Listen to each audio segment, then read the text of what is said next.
sevgi və məhəbbət özü nə deməkdir? Bu sözü hamımız işlədirik, sevgi və məhəbbət.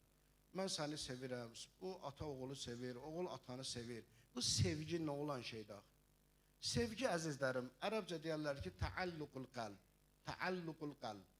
Ürəyin bağlılığı, ürək bağına sevgi deyərlər. Sən kimi sevirsənsə, ürəyin ona bağlanır. Nəyi sevirsənsə, ürəyin ona bağlanır.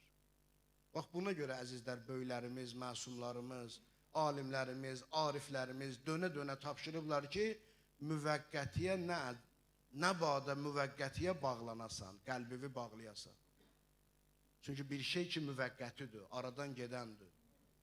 Ona mən qəlbimi nəyə bağlayayım ki? Bir zamandan sonra artıq qəlbimin bağı boş qalacaq. Müvəqqətiyə bağlamışam axı, hə? Aradan gedəcək. Gözəllikdir, müvəqqətidir. Ona ürək bağlamağa dəymir. 5 ildən sonra ürəyin qırılacaq. Vəzifədir, dəymir, vallah dəymir. Çünki 5 il, 10 il, 15 il, 20 ildən sonra ürək bağın qırılacaq. Var dövlətdir, güc qüvvətdir, cavanlıqdır. Hamı müvəqqətidir, əzizlərim, hamı müvəqqətidir.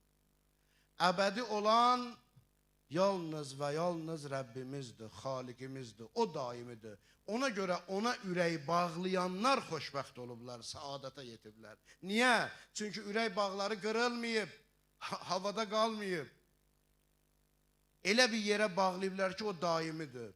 Allah'a və Allah'ın razı qaldığı işlər əbədidir, əzizlərim, yadınızda qalsın. Ona görə Allah məhəbbəti alidir. Ona görə Peyğəmbər və Ali Peyğəmbər məhəbbəti alidir. Ona görə Qur'an məhəbbəti alidir. Ona görə vətən məhəbbəti alidir. Ona görə torpaq məhəbbəti alidir. Bəli. Çünki bu məhəbbətlərdən Allah razıdır. Ona görə ailə məhəbbəti alidir. Ona görə ata, ana, valideyn, övlad məhəbbəti alidir. Niyə? Çünki Allah buyurub o sevgi Allah sevgisidir.